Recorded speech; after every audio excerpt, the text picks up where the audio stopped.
saya jadi macam kesian. Ya, saya pun dah senior pun dah kira tak tidur depan tandas. Dan saya jadi macam kesian. Macam mana saya nak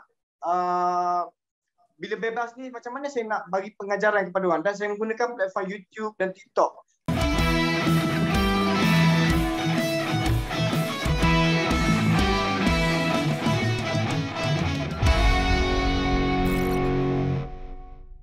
Ya, maksudnya pengajaran tu sedikit berbeza lah. Ya, okey. Izzat, kita nak kongsikan juga awak dilantik sebagai ikon projek Ribbon Kuning oleh Kementerian Belia dan Sukan KBS pada April tahun lalu. Dan ini satu pelantikan yang sebenarnya sangat memberi impak yang sangat besar. Apa sebenarnya kesan pelantikan ini dan tanggungjawab awak dengan menjadi seorang ikon ni? Okey, pelantikan ni daripada projek Ribbon Kuning bawah Kementerian Belia dan Sukan.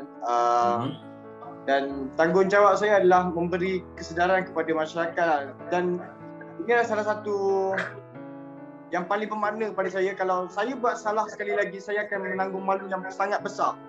Dan ini saya, insyaAllah saya akan jaga image ni. Dan itu saja. Dan saya pun nak terima kasih kepada Kementerian Belia dan projek Ribbon Kuning yang telah melantik saya sebagai ikon Ribbon Kuning.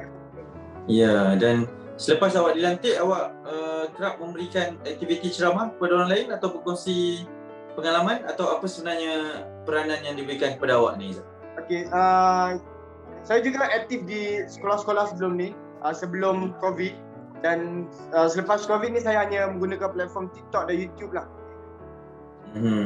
Dan daripada perkongsian yang awak berikan tu, mungkin awak boleh kongsikan juga respon daripada orang ramai. Macam mana penerimaan adik-adik, ibu bapa mungkin ada yang juga memberikan respon kepada awak?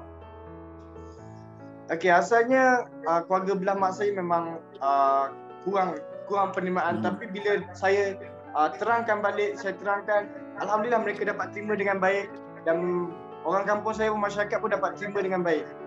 Sebenarnya pandangan masyarakat ni atas diri kita sendiri. Kalau kita lakukan sesuatu perkara yang positif, masyarakat akan pandang yang positif.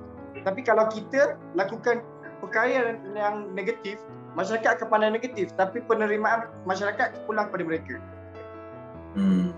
Okey, Izzat, melihat kepada situasi sekarang lah, kita mungkin nak tanyakan juga, kalaulah awak sedang memberi motivasi kepada orang ramai, memberi kesedaran kepada orang ramai, apa perkara yang awak akan cakap kepada adik-adik kita? Macam mana sebenarnya approach yang awak berikan? Saya teringin nak tahu perkongsian awak berkaitan dengan pengalaman awak kepada orang ramai. Macam mana? Maksud macam pengajaran lah, apa yang saya nak sampaikan. Ya, betul. Apa yang saya nak sampaikan, kebanyakan remaja sekarang selalu berfikiran kalau stres, banyak masalah, pergilah cari dadah ke. Kan? Sebenarnya dadah ni tak dapat pun nak tenangkan seseorang tu. Sebab apa? Sebab bila kita dah isap dadah balik, kita akan jadi makin tertekan, dan sampai satu tahap kita akan hilang kawalan. Dan apabila kita tertekan, benda pertama yang kita perlu cari adalah Tuhan. Sebab Tuhan yang memberi masalah dan Tuhan juga yang penyelesaikan masalah. Okay. Izzat, sedikit peribadi mungkin, sebab awak baru cakap berkenaan dengan status sekarang ini, duda sekarang ini, tapi difahamkan ada seorang cahaya mata kan. Mungkin boleh kongsi sikit berkaitan dengan cahaya mata tersebut? Cahaya mata pun menjadi salah satu faktor yang membuat saya bangkit. Saya pun tak tahu sebab dah lama sangat saya tak jumpa dia. Perasaan rindu tu memang ada. InsyaAllah suatu hari nanti saya akan jumpa dia.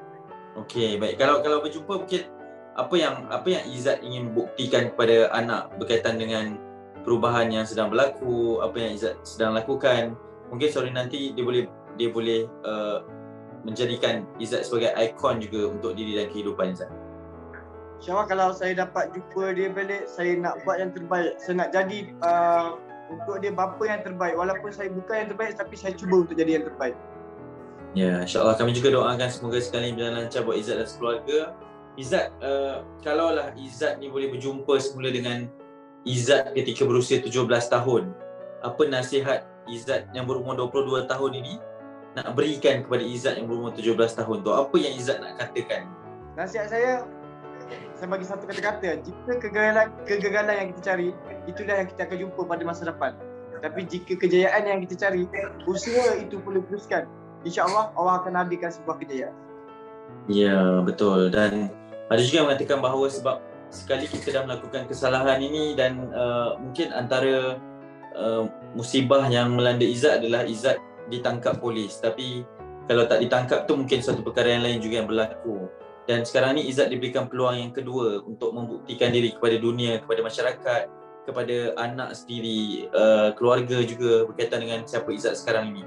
Adakah peluang kedua ini sesuatu yang sangat istimewa bagi Izzat? Mungkin ada orang tak percaya dengan peluang kedua. Bagaimana Izzat melihat kepada pentingnya untuk kita memberi peluang kedua kepada orang untuk berubah? Okey, bagi saya peluang kedua ni amat berharga, seperti mahkota. Dan bila dapat peluang kedua, saya jadi macam bersemangat untuk terus bangkit, yang nak buktikan yang saya pun boleh berjaya seperti orang lain. Dan saya janji yang saya akan jaga peluang kedua ni sampai bila-bila.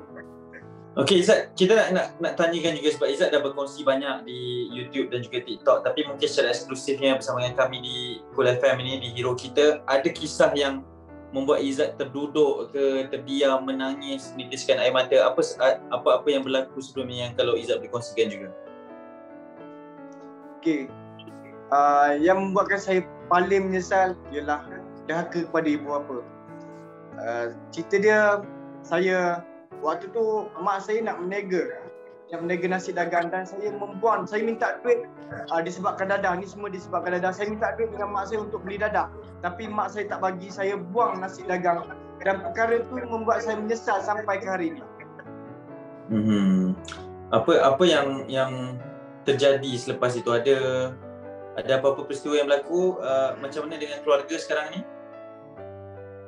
Okay, keluarga Alhamdulillah mak saya tu masih terima saya dengan baik, masih support saya sampai dah sekarang. Dan itulah orang kata, nak cari keberkatan dalam hidup, ibu bapa perlu diutamakan.